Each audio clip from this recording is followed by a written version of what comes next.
Hello future professionals. तो sir बाबू आज हम लोग आ चुके हैं फिर से एक नया चैप्टर रिवाइज करने के लिए। जो चैप्टर है अकाउंट्स एंड रिकॉर्ड्स, बहुत छोटा चैप्टर है बाबू, मगर बहुत बहुत बहुत ज्यादा इंपॉर्टेंट है।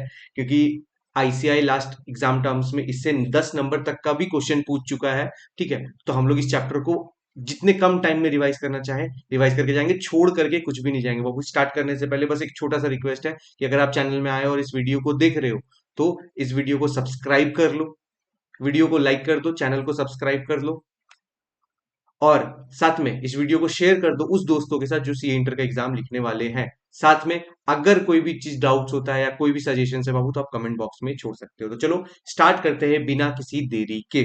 तो बाबू कौन सा चैप्टर आज हम लोग रिवाइज करने वाले अकाउंट्स एंड रिकॉर्ड। कौन सा चैप्टर रिवाइज करने वाले बाबू? Accounts and records. तो बाबू इस चैप्टर में हम लोग कुछ कुछ आंसर करेंगे। क्या क्या आंसर करेंगे सर? कहाँ पे बुक्स ऑफ अकाउंट्स रखना है, कहाँ पे बुक्स ऑफ अकाउंट्स रखना है, क्या क्या रखना है। क्या में दो चीजें बाबू, कुछ जनरल है, कुछ स्पेसिफिक लोगों के लिए बताया गया है कि क्या क्या डॉक्यूमेंट वो मेंटेन करेंगे, क्या क्या अकाउंट्स और रिकॉर्ड्स वो लोग रखेंगे। ठीक है, दो चीज है। उसके बाद कैसे रखना है बाबू, किस प्रकार से रखना है, इलेक्ट्रॉनिकली रखना है, फिजिकली रखना है, और क्या क्या चीजें, ये भी इसका भी आंसर करेंगे। और लास्ट में बाबू कब तक रखना है, लास्ट में क्या, कब तक रखना है, ये चार चीजों का आंसर यहाँ पे किया जाएगा। इस चैप्टर में सिर्फ यही चार आंसर करना है। सबसे पहला बाबू कहाँ रखना है, सबसे पहला कहाँ रखना है। तो बोलता है बाबू कि अगर कोई भी रजिस्टर्ड पर्सन, कौन है बाबू? रजिस्टर्ड पर्सन, उसको मेंटेन करना पड़ेगा क्या बाबू? Books of accounts and records. क्या मेंटेन करना पड़ेगा? Books of accounts and records maintain करना पड़ेगा। कहाँ पे मेंटेन करना पड़ेगा सर? अगर आपका प्रिंसिपल प्लेस ऑफ बिजनेस है, अगर क्या होना ही है, अगर आप जीएसटी में रजिस्टर्ड हो तो आपका प्रिंसिपल प्लेस ऑफ बिजनेस होगा। तो जो भी आपका प्रिंसिपल प्लेस ऑफ बिजनेस है आप वहां बुक्स ऑफ अकाउंट मेंटेन करोगे। प्लस अगर एडिशनल प्लेस ऑफ बिजनेस है, अगर आपका एडिशनल प्लेस ऑफ बिजनेस है तो वहां पे भी मेंटेन। क्या सर ऑप्शनल है? अगर मेरा दोनों है तो किसी एक जगह पे नहीं बाबू, प्लस है, मतलब दोनों जगह पे आपको बुक्स ऑफ अकाउंट्स क्या करना पड़ेगा? मेंटेन करना पड़ेगा। सर क्या क्या मेंटेन करना पड़ेगा बाबू? पहला लिस्ट आता है बाबू, ये जो पहला लिस्ट है इसको हम लोग जनरल लिस्ट बोलते हैं कि ये मेंटेन सबको करना है। किसको करना है? सबको, जो भी जीएसटी में रजिस्टर्ड है ये सबको मेंटेन करना, अगर ये आपके ऊपर में एप्लीकेबल हो रहा है तो।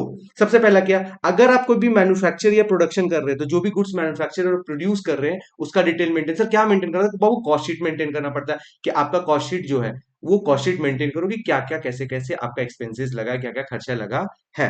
उसके बाद आप जो भी इनवर्ड सप्लाई कर रहे हो आउटवर्ड सप्लाई करो, किसका बाबू? गुड्स एंड सर्विसेज का। किसका? गुड्स एंड सर्विसेज का। जो भी इनवर्ड सप्लाई हो रहा है, जो आ रिया है, जो जा रिया है, जो आ रिया है और जो जा रिया है, क्या आ रिया है जा रिया है सर? गुड्स एंड सर्विसेज जो आ रहा है जा रहा है उसको हम लोग को क्या करना है? बुक्स ऑफ अकाउंट्स और रिकॉर्ड्स का मेंटेन करना है। सर साथ में और क्या बाबू, अगर आपके पास कोई स्टॉक ऑफ गुड्स है तो वो भी डिटेल मेंटेन करो, वो भी डिटेल मेंटेन करो। साथ में बाबू आप जो इनपुट टैक्स क्रेडिट अवेल करते हो, जो इनपुट टैक्स क्रेडिट अवेल करते हो वो इनपुट टैक्स क्रेडिट का भी डिटेल आपको मेंटेन करना है। साथ में output tax payable and paid Babu, output tax payable and paid मतलब जो आप जीएसटीआर रिटर्न फाइल करो या जो भी आउटपुट सप्लाई और इनवर्ट सप्लाई हो रहा है, आउटवर्ड सप्लाई और इनवर्ट सप्लाई हो रहा है, वो डिटेल मेंटेन करते हो बाबू। उससे हम लोग नेट ऑफ करके निकालते हैं कि मेरा टैक्स लाइबिलिटी क्या आ रहा है। तो बाबू टैक्स लाइबिलिटी जो आया और पे कर दिया आपने साल में वो मेंटेन करके रखो, या फिर जो पेबल है, जो पे करना है लेकिन आपने पे नहीं किया, वो भी डिटेल आप मेंटेन करो कि कितना पेड हो गया और कितना पेबल है। साथ में अगर कोई भी और डिटेल नोटिफाई किया जाएगा, किसके द्वारा नोटिफाई किया जाएगा बाबू? जीएसटी काउंसिल के द्वारा नोटिफाई किया जाएगा,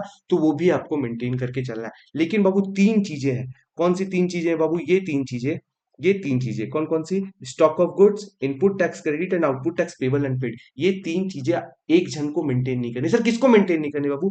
कॉम्पोजिशन टैक्स पेयर को मेंटेन नहीं करनी है, उसको ये मेंटेन करने का जरूरत नहीं। सर बाकी सब चीजें उसको मेंटेन करनी पड़ेगी, लेकिन ये तीन चीजें, कौन सी तीन चीजें नहीं मेंटेन करनी बाबू? स्टॉक ऑफ गुड्स मेंटेन नहीं करना है, इनपुट टैक्स क्रेडिट का डिटेल मेंटेन नहीं करना, और output tax payable and paid वो भी डिटेल मेंटेन नहीं करना। किसको? कंपोजिशन टैक्स पेयर को मेंटेन नहीं करना बाबू। ये तो जनरल चीजें थी जो मेंटेन करना। अब कुछ चीजें आती है बाबू स्पेसिफिक चीजें। क्या आती है? कुछ स्पेसिफिक चीजें आती है जो मेंटेन करना पड़ता है स्पेसिफिक कैटेगरी ऑफ पर्सन को। सबसे पहले स्पेसिफिक कैटेगरी ऑफ पर्सन कौन आता है बाबू? मैन्युफैक्चरर आता है। कौन? मैन्युफैक्चरर आता है जिसको मेंटेन करना है। सर क्या मेंटेन करना है मैन्युफैक्चरर को बाबू? उसको मेंटेन करना है क्या?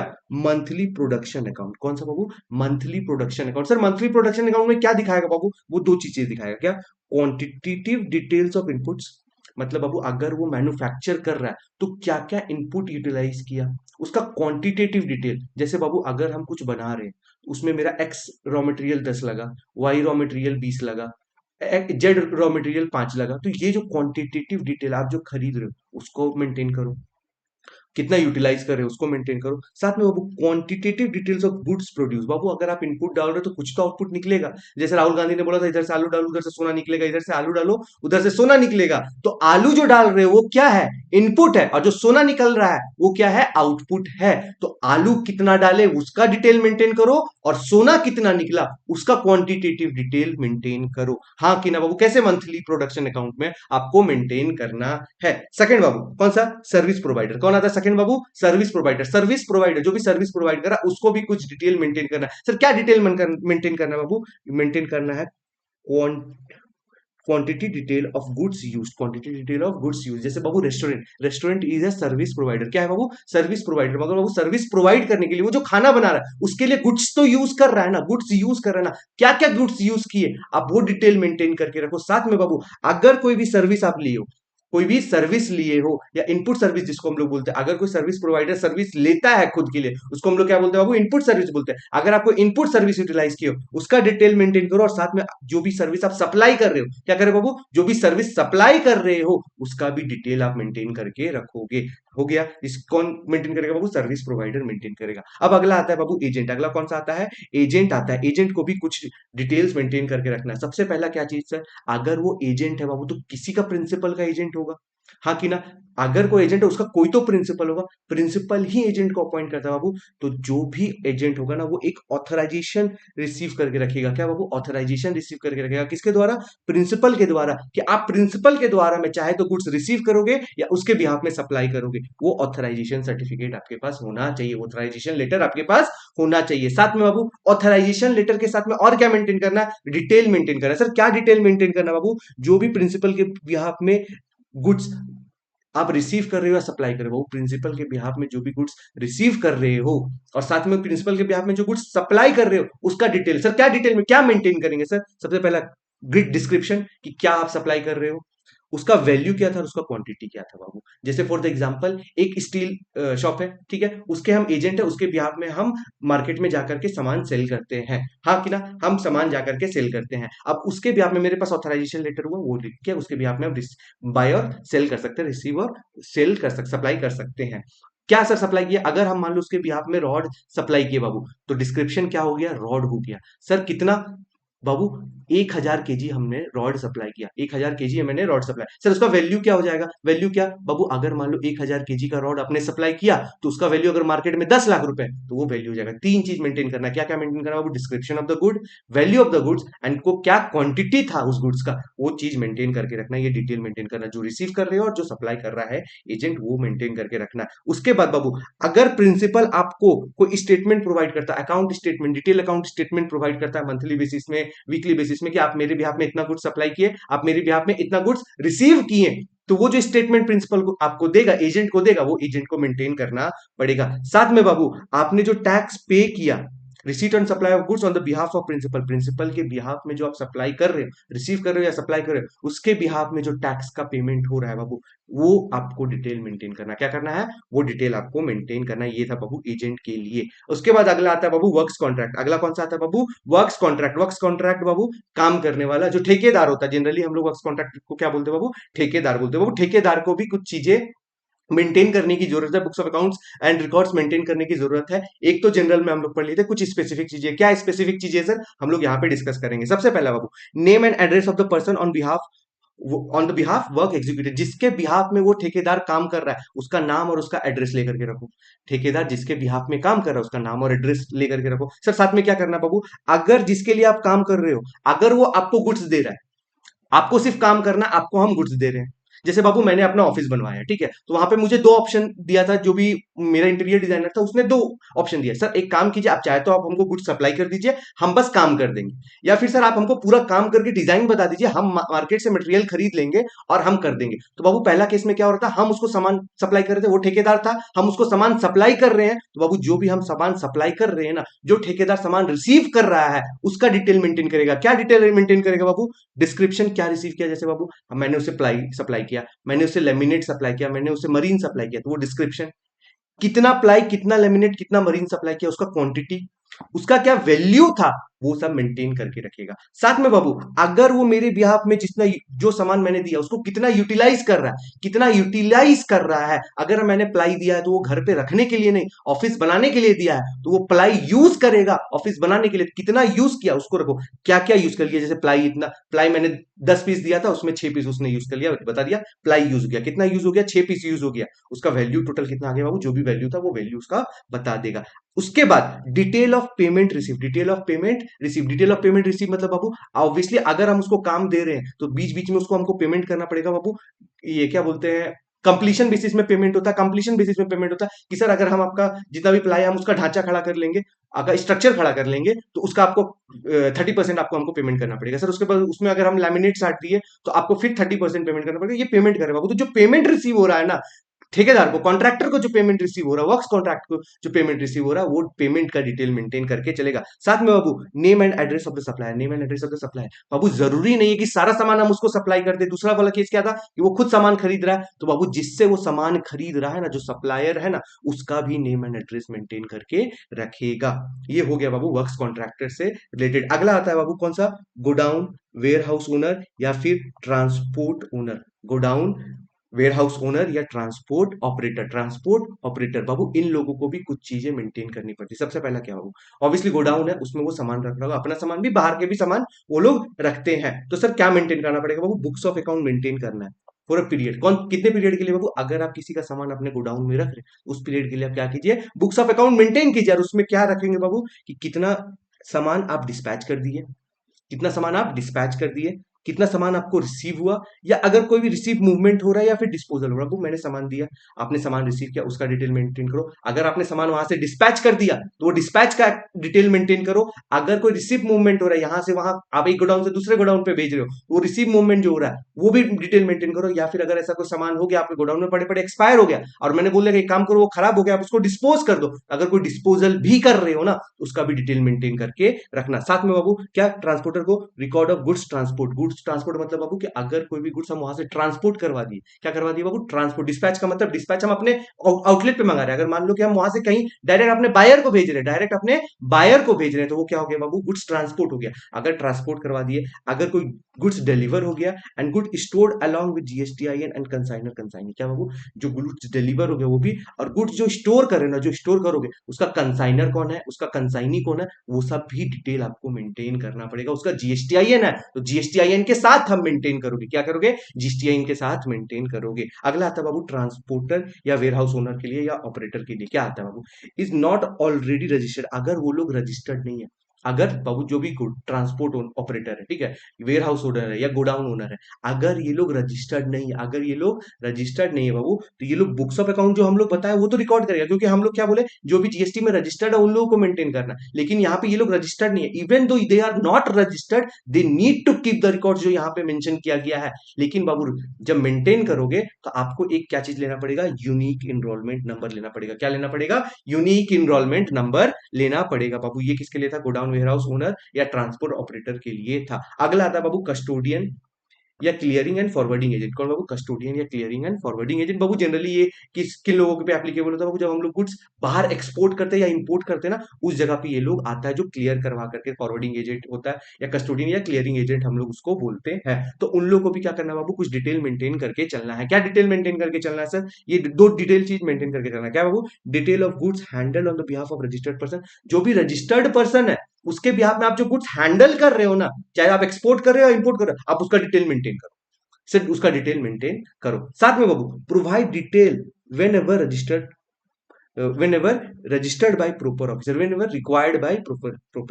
officer। क्या बाबू, whenever required by proper officer, whenever required by, मगर मतलब proper officer अगर आपसे जब भी कोई डॉक्यूमेंट अगर मांगेगा, डिटेल्स मांगेगा, आपको देना पड़ेगा। आपको क्या देना पड़ेगा, डिटेल देना पड़ेगा। किसको देना पड़ेगा बाबू, प्रॉपर ऑफिसर को देना पड़ेगा। ये था बाबू स्पेसिफिक पर्सन। हम लोगों ने दो आंसर कर लिया। सबसे पहला कहाँ मेंटेन करना है और क्या मेंटेन करना, क्या में दो चीज था बाबू, एक जनरल था कुछ स्पेसिफिक था, हम लोग वो दोनों कर लिए। बाबू कैसे करना है, तीसरा आंसर क्या था, कैसे मेंटेन करना है। सबसे पहले बाबू आपको इलेक्ट्रॉनिक मोड में रखना है। क्या करना बाबू, तो आपको electronic mode, store in electronic mode. और जो भी इलेक्ट्रॉनिक मोड में रखोगे ना बाबू, उसको डिजिटल सिग्नेचर के थ्रू क्या करोगे? ऑथेंटिकेट करोगे। क्या करोगे बाबू? डिजिटल सिग्नेचर के थ्रू ऑथेंटिकेट करोगे। डिजिटल सिग्नेचर क्या होता है? बाबू एक डीएससी आता है, एक पिन ड्राइव जैसा होता है, मगर पिन ड्राइव जैसा इफिशियंट नहीं होता। उसमें हम लोग का सिग्नेचर जो डिजिटली अटैच होता है, जो हम डॉक्यूमेंट वेरीफाई कर सकते हैं। तो अगर कोई भी डॉक्यूमेंट्स या बुक्स ऑफ अकाउंट्स आप इलेक्ट्रॉनिक मेंटेन कर रहे हो, तो उसमें डिजिटल सिग्नेचर अटैच होना चाहिए, ऑथेंटिकेटेड होना चाहिए बाय डिजिटल सिग्नेचर, जिसको हम लोग डीएससी बोलते हैं। उसके बाद बाबू, साथ में अगर आपको लगता है कि वो रिकॉर्ड डिस्ट्रॉय हो जाएगा, तो आप प्रॉपर बैकअप भी बना करके रखोगे। क्या करके रखोगे? प्रॉपर बैकअप बना के रखना। ये मत बोल देना कल को कि सर मैंने मेंटेन किया था इलेक्ट्रॉनिकली, अब वो तो सर डेटा उड़ गया, हार्ड डिस्क करप्ट कर गया। नहीं, आपको प्रॉपर बैकअप बना करके चलना था। ये प्रोविजन लॉ में लिखा हुआ है, आपने बैकअप क्यों नहीं बनाया? पहले दूसरा चीज, तीसरा क्या बोल रहा था बाबू? कोई भी ऐसा रिकॉर्ड हो जिसको आप इरेज या ओवरराइट नहीं करोगे। सर इरेज मिटाना नहीं, ओवरराइट। ओवरराइट क्या बाबू? जो तुम लोग एग्जाम में करके आते हो, अगर कुछ गलती होता है उसके ऊपर में लिखने का कुछ मत करो, सिंपल से ऐसे काट दो और अगला बाद में लिखो। ठीक है, ओवरराइट नहीं करना। जिस प्रकार से एग्जाम में ओवरराइट करने के लिए नहीं बोलता बाबू, उसी प्रकार से जीएसटी काउंसिल भी बोलता है कि आपका जो भी बुक्स ऑफ अकाउंट्स या रिकॉर्ड्स है उसमें ओवर राइटिंग नहीं होना चाहिए। क्या नहीं होना चाहिए बाबू? ओवर राइटिंग नहीं होना चाहिए। और चौथा बाबू, ऑडिट ट्रेल मेंटेन करना। बाबू ऑडिट ट्रेल मेंटेन क्या करना बाबू? जैसे मान लो आपने कोई भी इनवॉइस इशू किया, ठीक है, इनवॉइस इशू किया, अगर उस इनवॉइस में कुछ भी मॉडिफिकेशन या कुछ भी हो रहा है, या आपने जो कॉस्ट शीट बनाया उसमें कोई भी चेंजेस हो रहा है, कौन चेंज कर रहा है, कब चेंज कर रहा है, उसका ऑथराइजेशन है या नहीं, ये सब पूरा डिटेल मेंटेन, इसी को हम लोग क्या बोलते हैं बाबू? ऑडिट ट्रेल बोलते हैं। इसी को हम लोग क्या बोलते हैं? ऑडिट ट्रेल बोलते हैं। ये हो गया बाबू तीसरा आंसर, कि हम लोग को कब तक मेंटेन करके चलना है, हम लोग को कब तक मेंटेन करके, क्या मतलब कैसे मेंटेन करके चलना है। अब चौथा आंसर है बाबू, कब तक मेंटेन करना है। चौथा क्या आंसर है? चौथा क्वेश्चन क्या आता है बाबू? कब तक मेंटेन करके चलना है। बाबू एक सिंपल सा हम लोग एक डायग्राम बनाएंगे।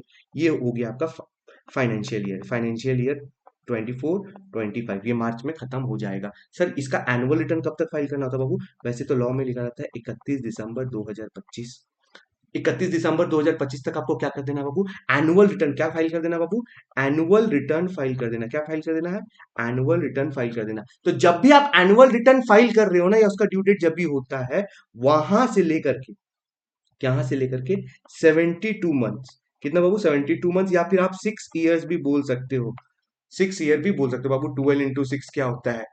12 इंटू 6 क्या होता है बाबू? 72 होता है, 12×6 72 होता है। 12 इंटू 6 72 होता है, मतलब 6 साल तक आपको मेंटेन करके चलना है। बुक्स ऑफ अकाउंट 6 साल तक मेंटेन करके चलना है। लेकिन बाबू एक स्पेशल केस आता है। क्या होता है बाबू? पहला तो हम लोग पढ़ लिए 72 मंथ्स मेंटेन करना था बाबू, due date from the annual return of financial year, ठीक है।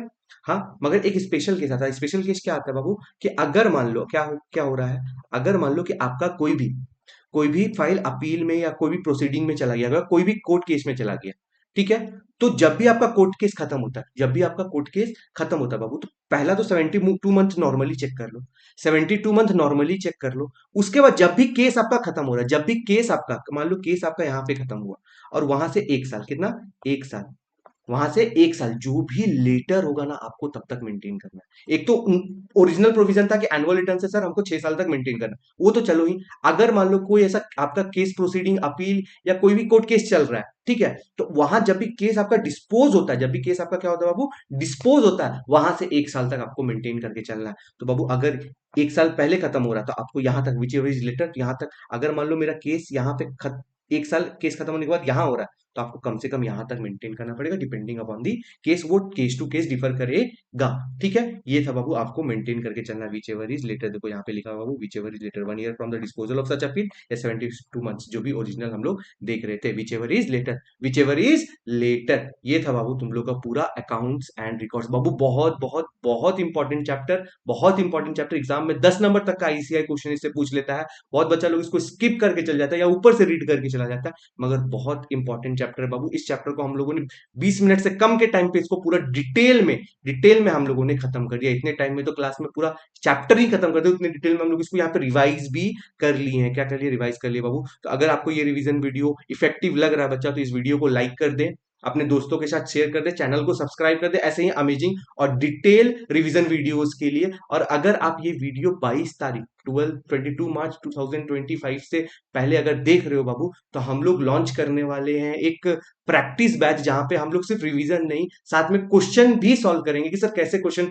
रीड किया जाता है, सर उस कैसे वर्किंग करेगा, वो जो 15 मिनट का टाइम मिलता है क्वेश्चन रीडिंग का, वहां पे कैसे क्वेश्चन रीड आउट करना चाहिए, सर आंसर राइटिंग कैसे होना चाहिए बाबू, करेंगे। और सारा क्वेश्चन आपके इंस्टीट्यूट मॉड्यूल का सारा क्वेश्चन, आपके प्रीवियस ईयर का आरटीपी एमटीपी, और साथ में बाबू जो प्रीवियस ईयर में जो क्वेश्चन आ चुके हैं, हम लोग सारा डिटेल डिस्कशन करेंगे। साथ में आप लोगों को कुछ होमवर्क भी दिया जाएगा प्रैक्टिस करने के लिए बाबू। डिटेल में सिर्फ रिवीजन इनफ नहीं है, आपको राइटिंग प्रैक्टिस भी करना पड़ेगा, क्योंकि एट द एंड आपको जाकर के एग्जाम में प्रोविजन नहीं बाबू, क्वेश्चन सॉल्व करना है। तो क्वेश्चन कैसे सॉल्व करना है वो लोग हम लोग डिटेल डिस्कस। तो अगर आप 22 तारीख से पहले, 22 मार्च से पहले अगर इस वीडियो को देख रहे हो, तो कृपया जा करके मेरे इस कोर्स को, प्रैक्टिस बैच को जाकर के सब्सक्राइब कर ले। साथ में बाबू मेरा एक इंस्टा हैंडल है जीएसटी कैप्सूल्स करके, जहां पे मैं लेटेस्ट अपडेट डालते रहता हूँ। कोई भी चेंजेस आते हैं जीएसटी में, उसको बहुत फनी तरीका से एक रील बना करके मैं वहां पे अपलोड करता हूँ। तो आई रिक्वेस्ट कि आप जाकर के जीएसटी कैप्सूल इंस्टाग्राम पे भी उसको भी फॉलो कर ले, ऐसे ही लेटेस्ट अपडेट्स के लिए। चलिए फिर मिलते हैं हम लोग